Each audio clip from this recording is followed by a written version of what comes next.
I thought I was just a librarian running through the rain to save my best friend's father. But the night I collapsed beneath the streetlights, I woke up in the care of a man the world called a monster. Why would a feared mafia boss save a nobody like me? And what dark secret tied my past to his enemies? My name is Isla Harrington, and for as long as I can remember, I have lived between two worlds, the quiet safety of books and the unpredictable storm of my own fears. I work at the city library, the one with marble doors that seem to promise order in a city that never really sleeps. Most nights I lock the last cabinet, pull down the gate, and walk home with the faint comfort that the books, at least, will be where I left them come morning.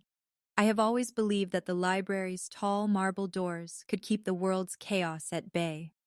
But safety is a thin curtain. It takes only one call to tear it down. The call came from Harper, my best friend since high school. Her voice was broken, ragged, telling me her father's heart had failed, and the doctors didn't know if he'd last the night. I was halfway out the library door before the call even ended.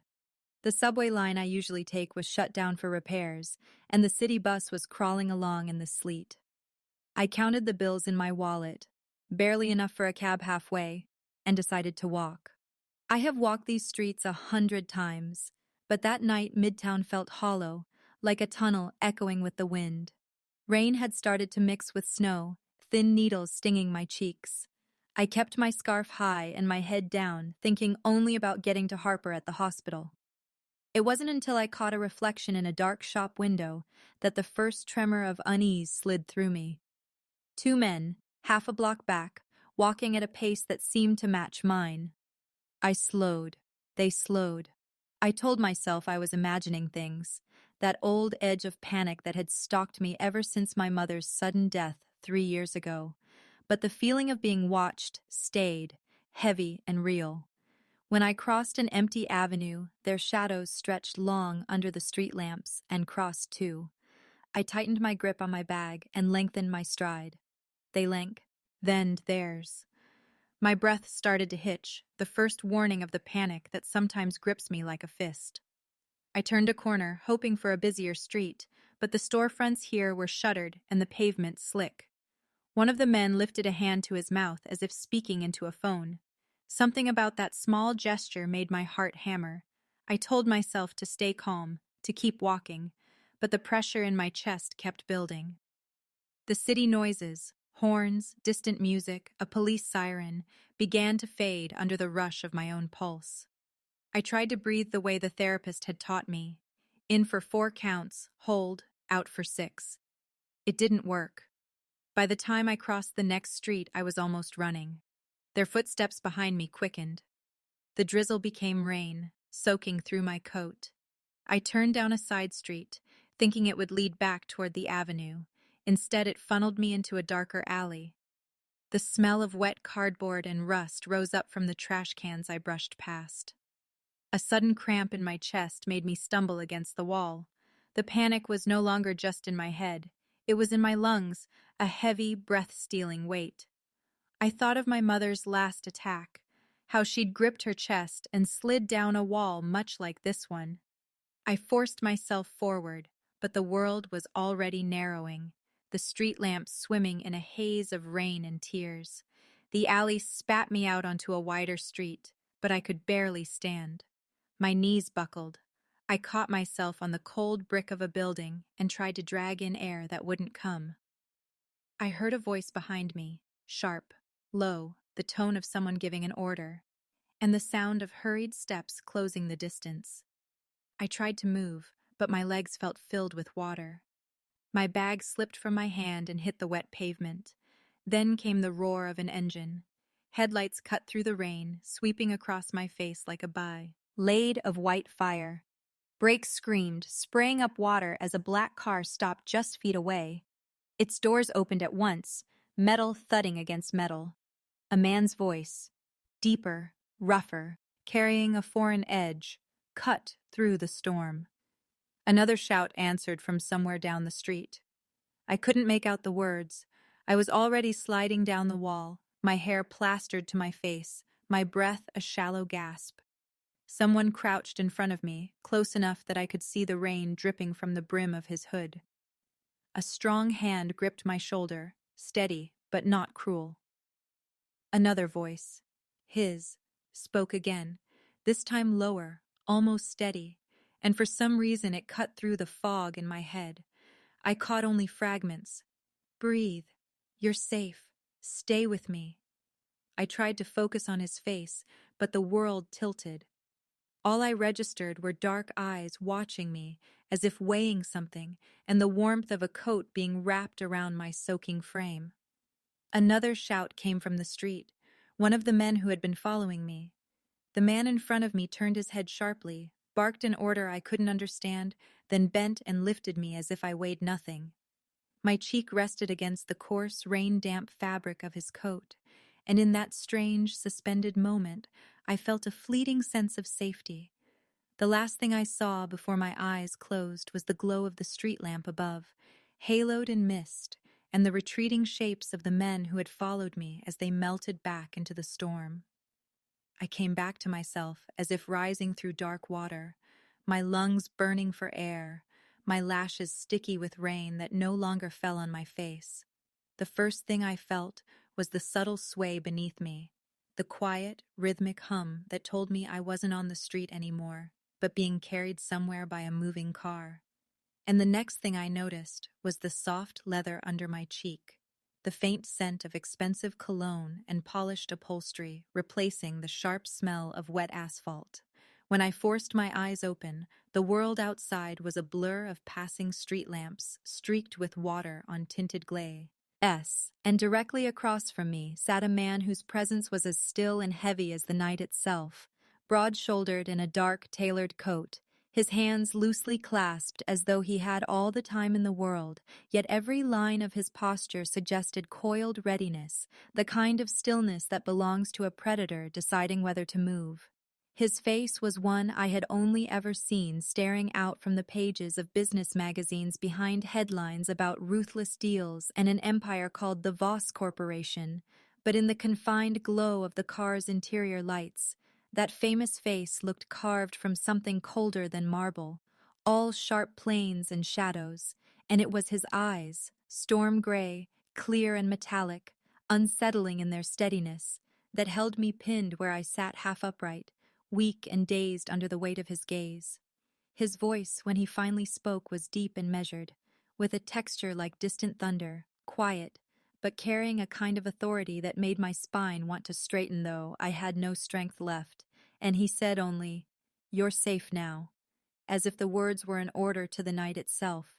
Something in the calm certainty of his tone pierced through my spinning thoughts, yet I felt my fingers curl into the leather seat, needing something solid to anchor me as my mind scrambled to understand why a man whose reputation belonged to penthouse boardrooms and whispered underworld rumors had been the one to pluck me off a rain-lashed street.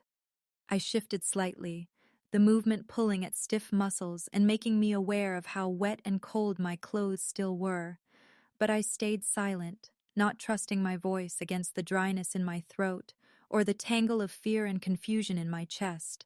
He didn't look away, didn't fidget, as though watching me breathe was enough for him to gather everything he needed to know.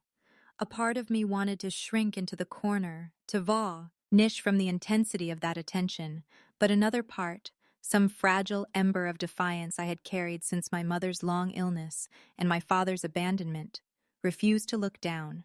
And so for a heartbeat we simply stared across the dim space between us, two strangers locked in an unspoken assessment. I caught myself thinking absurdly that his presence reminded me of the sea in winter, vast, beautiful, and dangerous, and the thought unsettled me even more.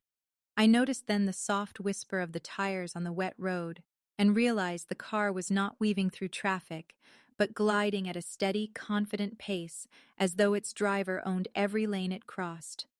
I shifted again, trying to sit straighter despite the ache that spread through my ribs with the motion, and found my voice, though it came out rough, asking where we were going.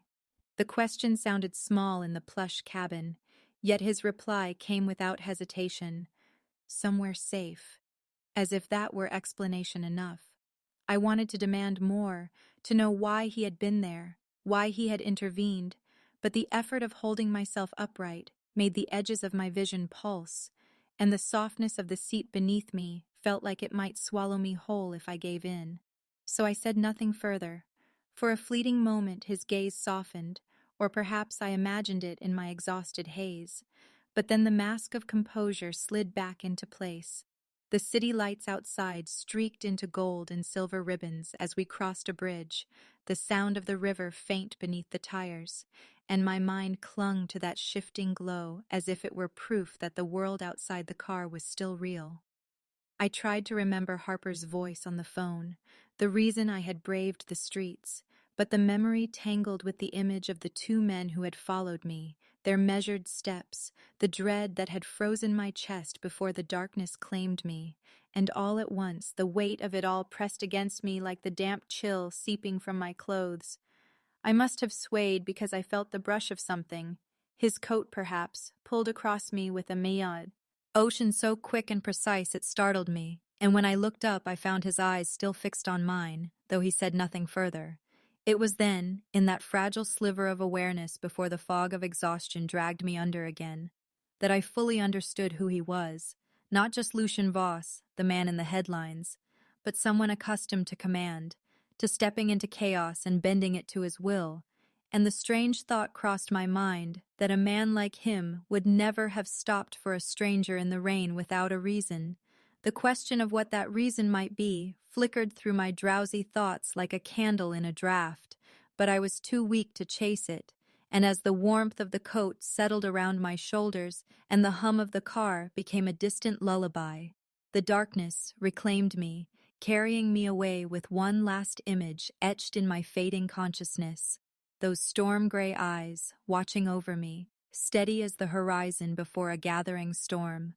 The next time my eyelids fluttered open, I felt an unfamiliar softness beneath me, the cool nap of a vast charcoal-gray sofa that seemed to cradle my still aching limbs, and as I blinked away the heaviness of sleep, the first thing I saw was not a ceiling, but a horizon, pale morning light spilling through floor-to-ceiling windows, that framed the slow silver current of the Hudson River, as if the penthouse itself had been built to capture the dawn.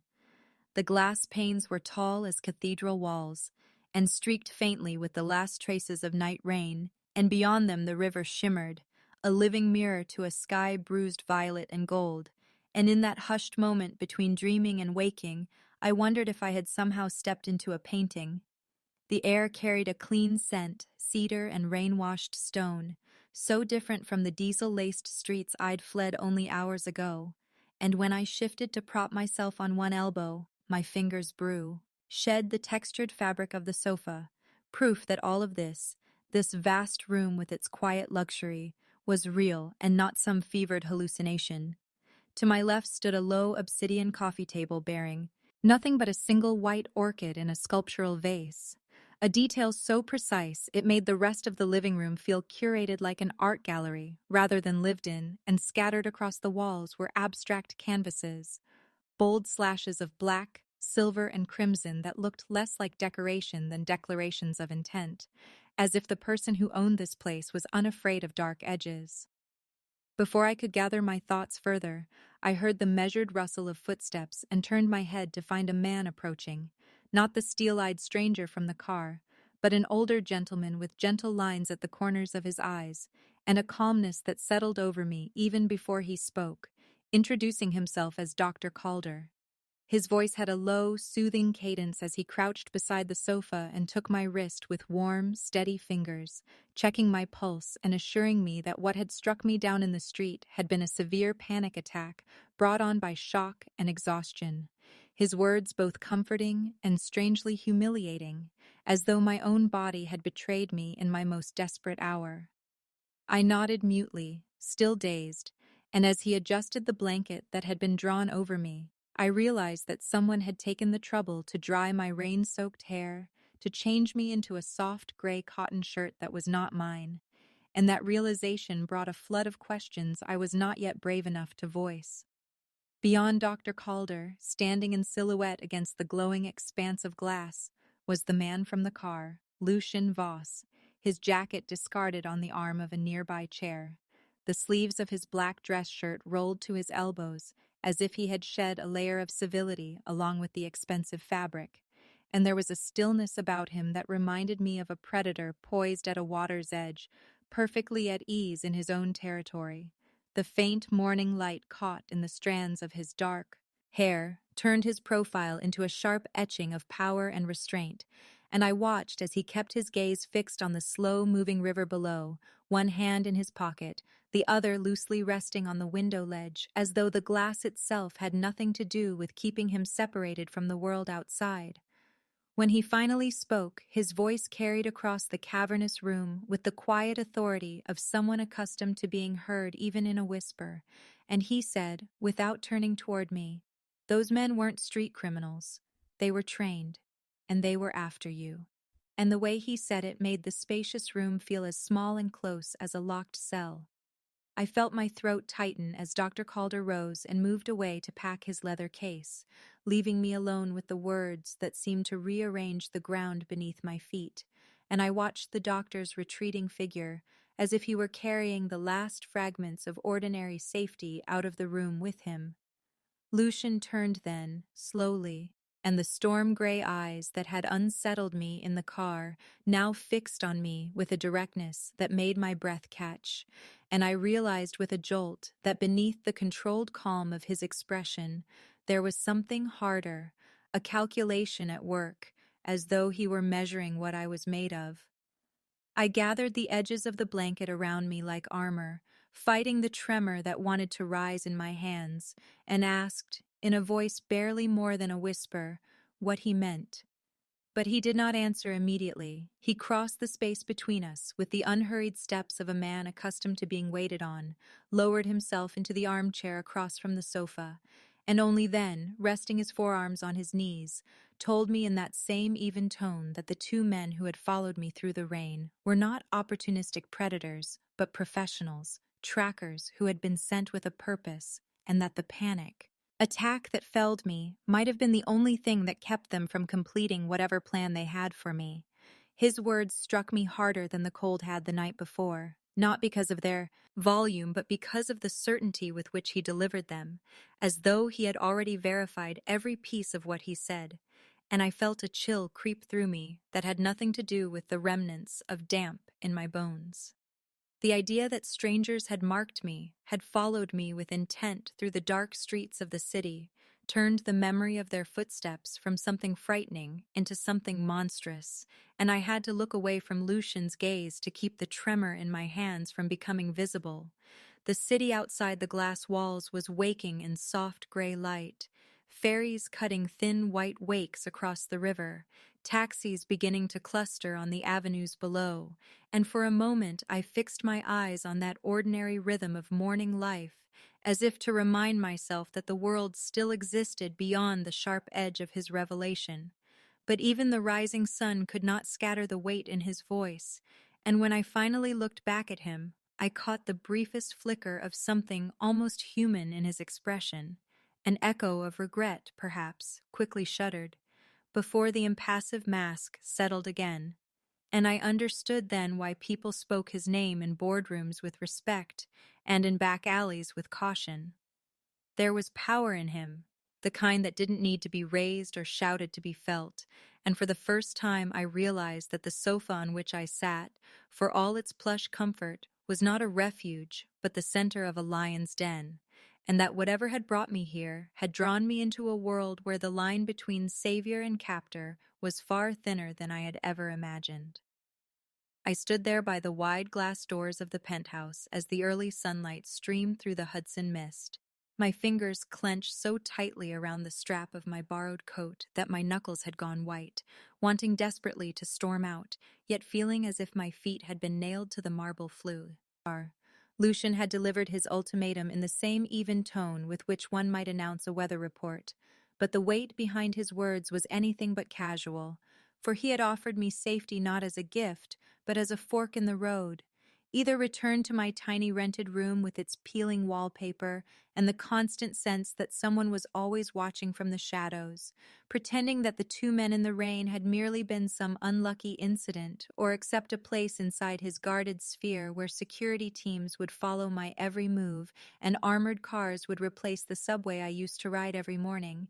Yet in that simple offer, there was the unspoken truth that my life was no longer as anonymous as I had once believed. I remember forcing myself to raise my chin and tell him I didn't need his protection, that I could handle my own problems, but the tremor in my voice betrayed me, and his eyes, those storm-gray eyes, narrowed ever so slightly, as if he could read every doubt I carried. I told myself that he was only trying to manipulate me, yet then he mentioned my mother, his tone suddenly softer, but cutting far deeper than any threat could have, revealing that he had dug into the darkest corner of my past and discovered a truth I had never suspected, that the long nights of fundraising, the bake sales, the part-time jobs I had juggled during my final year of college to pay for her treatment might not have been enough after all, that an unnamed patron had stepped in to cover the costs we could not meet, and the thought that my mother's final weeks in that sterile white hospital room had been sustained not by our own sacrifices alone, but by the hidden hand of someone who had remained in the shadows, shook me so hard that I had to reach for the back of the leather chair to steady myself.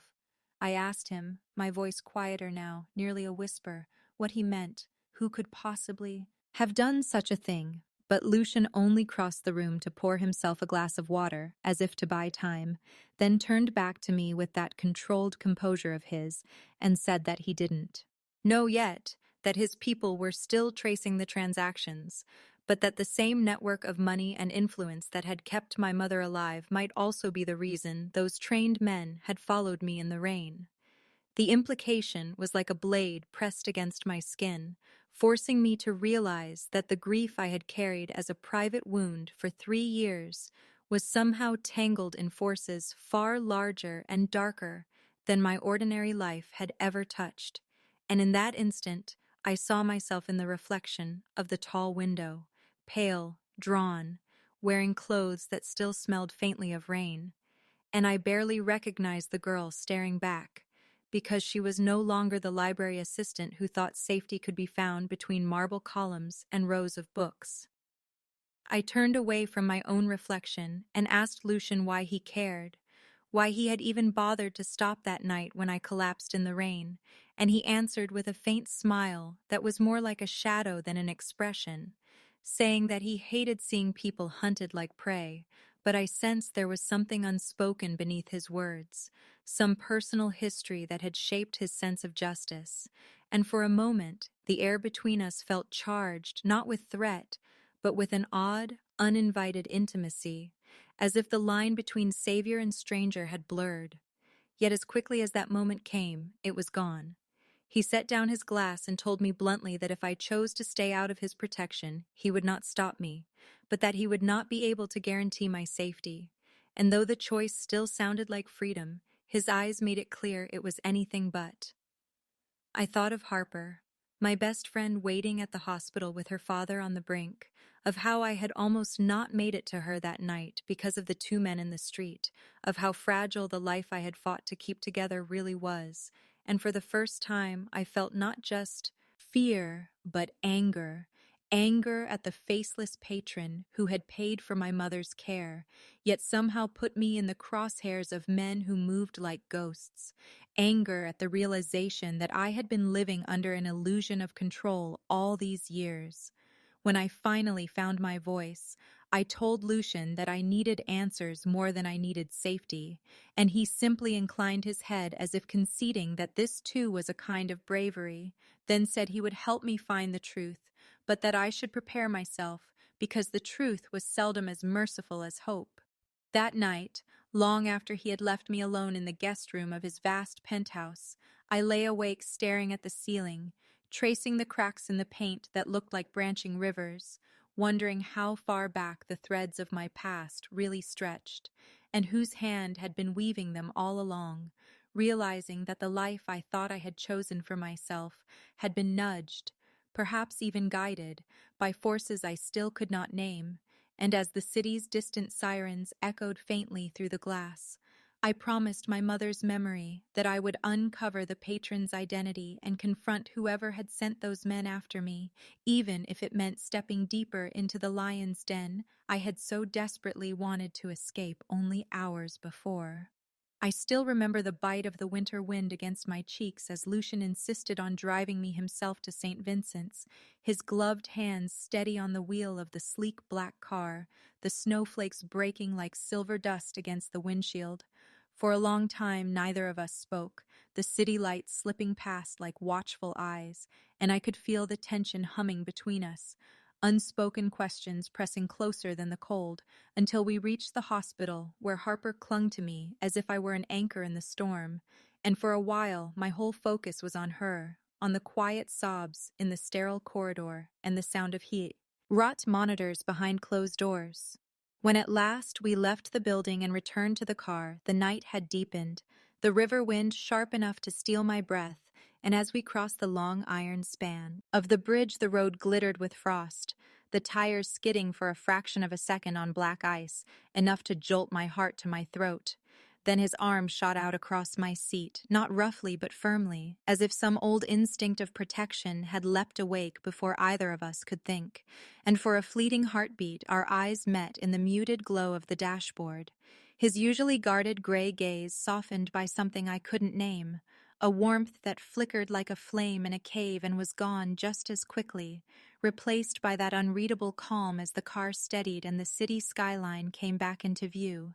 We said nothing all the way back to the tower, but I carried the imprint of that look with me into the penthouse, where the hush of the high-ceilinged rooms greeted us like a cathedral after a battle, the storm winds rattling faintly against the tall glass panes.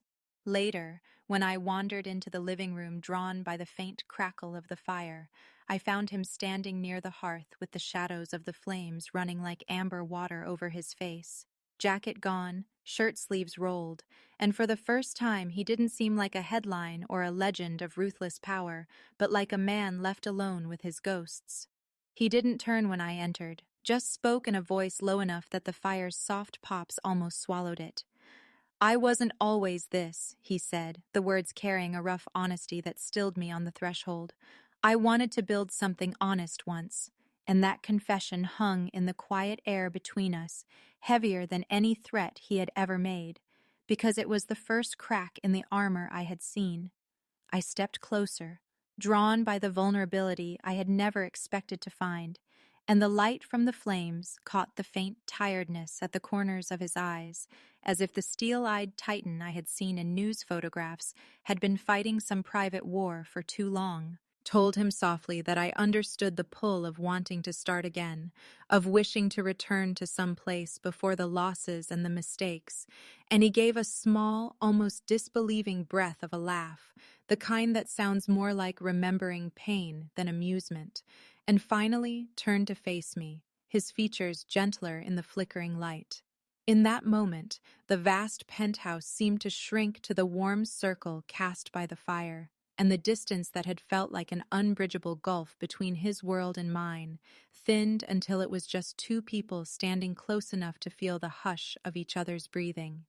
I saw then, beneath the layers of power and danger, a grief that mirrored my own, the ache of losing someone who had once been the center of his life, a sister whose name he murmured only once that night before letting it fall away like an ember in the dark.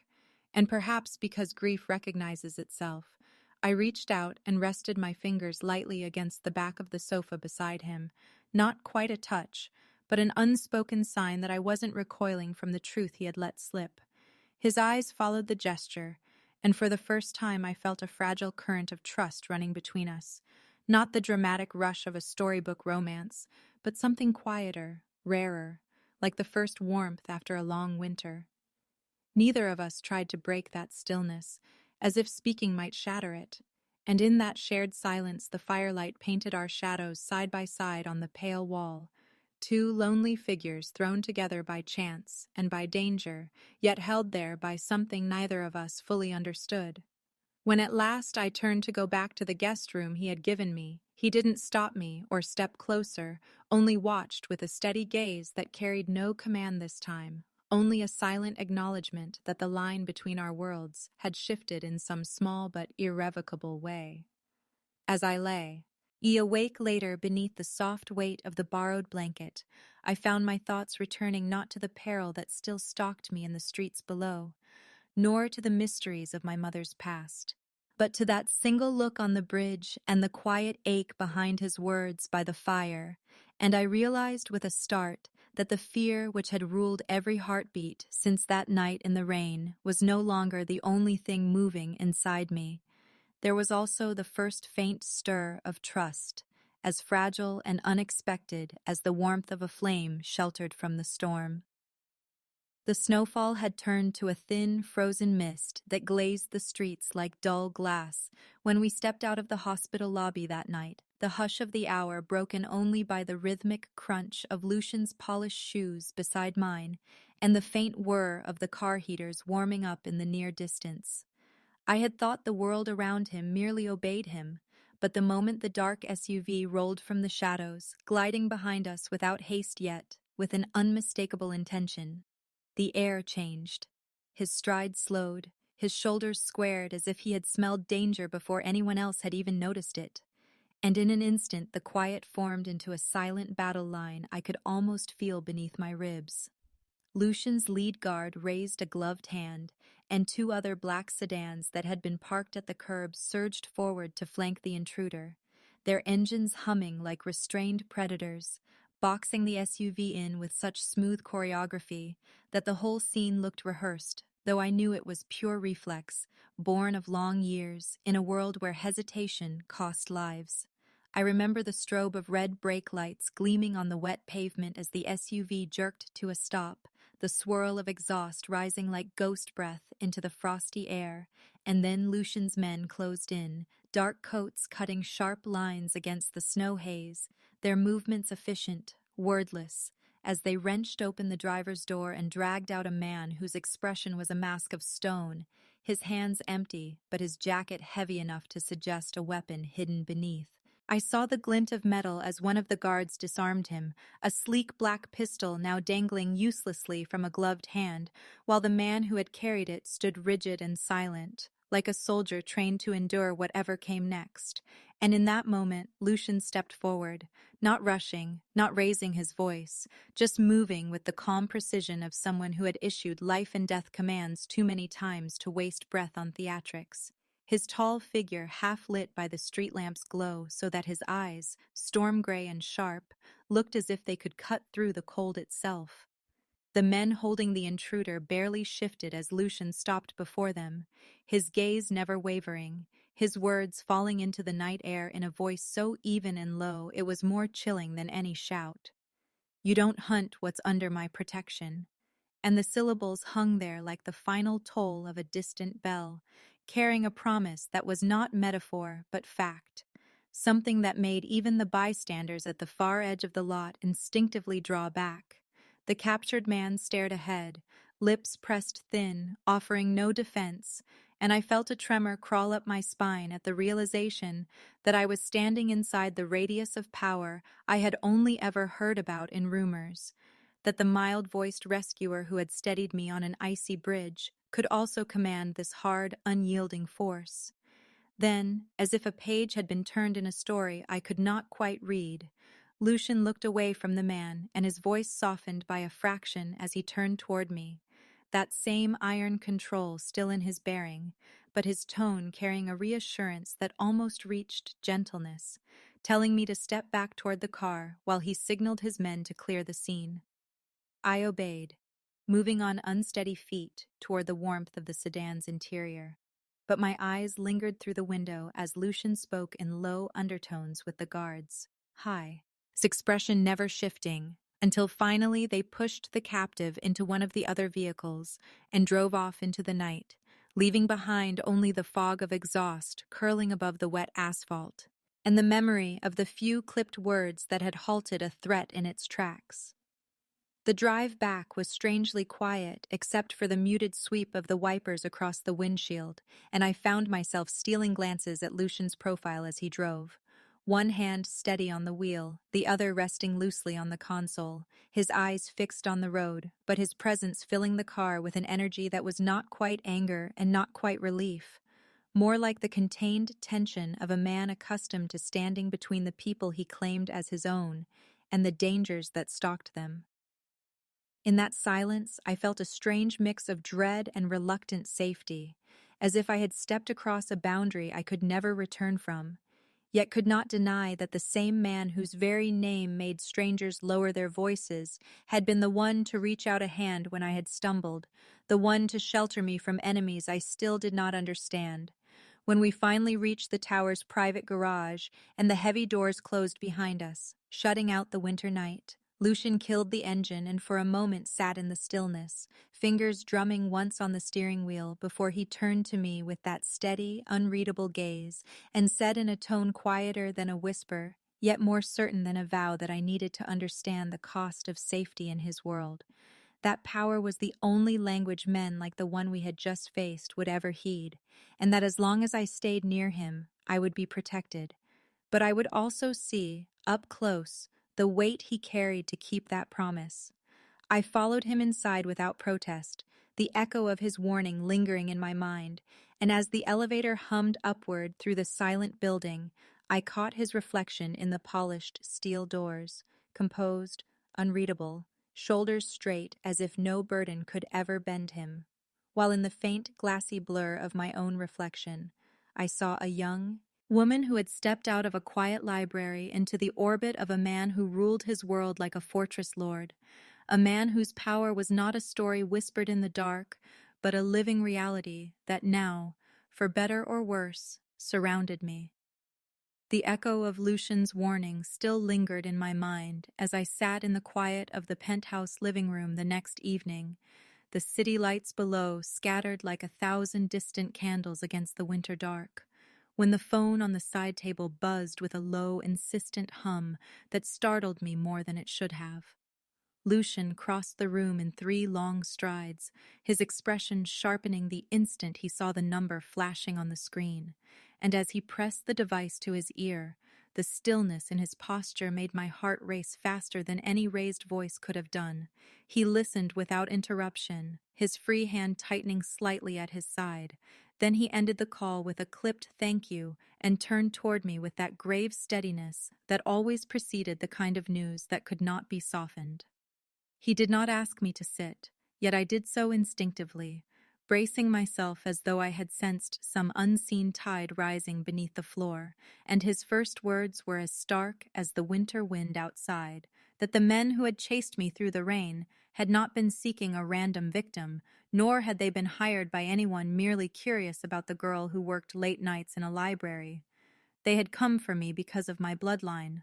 I remember the slow thud of my heartbeat in my ears as he went on, explaining that the private investigator he trusted most had traced the silent flow of money that had once paid for my mother's last desperate treatments in a clinic far from our crumbling apartment, and that the trail did not lead to an anonymous charitable foundation or a nameless donor moved by pity, but to a man I had long ago taught my cell, if not to remember, my father, Marcus Reed, the man who had vanished when I was 11, leaving behind only debts, a fractured home, and a silence that had felt like betrayal. I stared at Lucian as, though he had spoken in a foreign tongue, the name tasting strange on my lips after years of never saying it aloud, and I shook my head because it seemed impossible that the same man who had walked out on us without explanation could have later saved my mother's life in secret, but Lucian's gray eyes held no hint of doubt, only the heavy certainty of facts verified by sources I could not question.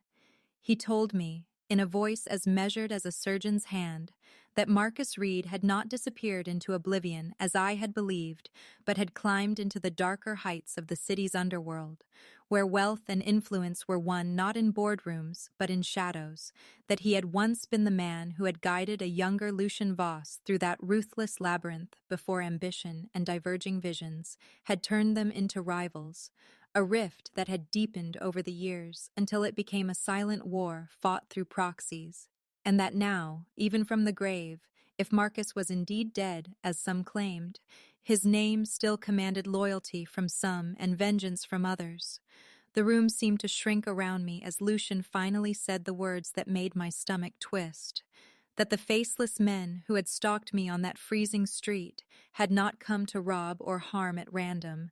They had come to seize me because I was Marcus Reed's only child, a living link to a man who had once stood at Lucian's side and later opposed him, a pawn to be used in a contest I had never chosen to enter.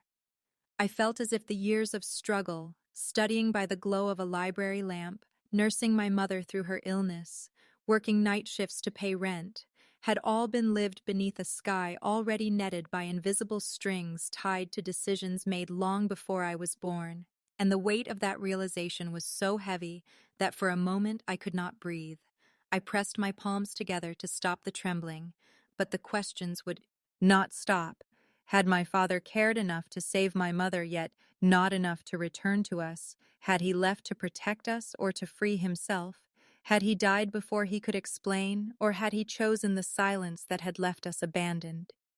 Lucian watched me struggle with those thoughts, his expression unreadable, yet not unkind, and at last he stepped closer, his voice lower, almost reluctant, as he admitted that Marcus had once been like a second father to him, that the man whose blood ran in my veins had been the one to teach him the early codes of loyalty and power, that everything Lucian had built had roots in lessons learned at my father's side, and that made my existence not merely a personal detail, but a symbol, a vulnerable thread in a tangle of old grudges and debts. The wind rattled faintly at the tall windows, as though the city itself were listening, and I found myself gripping the arm of the sofa to steady the rush of thoughts. Memories of my father's laugh when I was small, the way my mother's eyes had clouded whenever his name came up, the long, empty years in between, and for the first time since that rainy night, I understood that the danger following me was not a passing threat to be outrun or hidden from. It was an inheritance, a shadow stitched into my story from the moment I had been born into that name. Lucian did not reach for me. He merely stood a step away, as if leaving space for me to gather myself. Yet the steadiness in his presence kept me from collapsing under the weight of that truth. And though I could not yet speak, though my throat burned with questions I did not know how to ask, some quiet part of me began to grasp that the line between his world and mine had been crossed, not the night he found me in the rain, but years earlier, long before I had even realized such a line existed. I thought I had already tasted every flavor of fear, but the abandoned rivers, I'd warehouse proved me wrong the moment we arrived, the icy wind cutting against my face as Lucian's convoy rolled to a halt beneath the fractured steel skeleton of the old shipping depot, the river.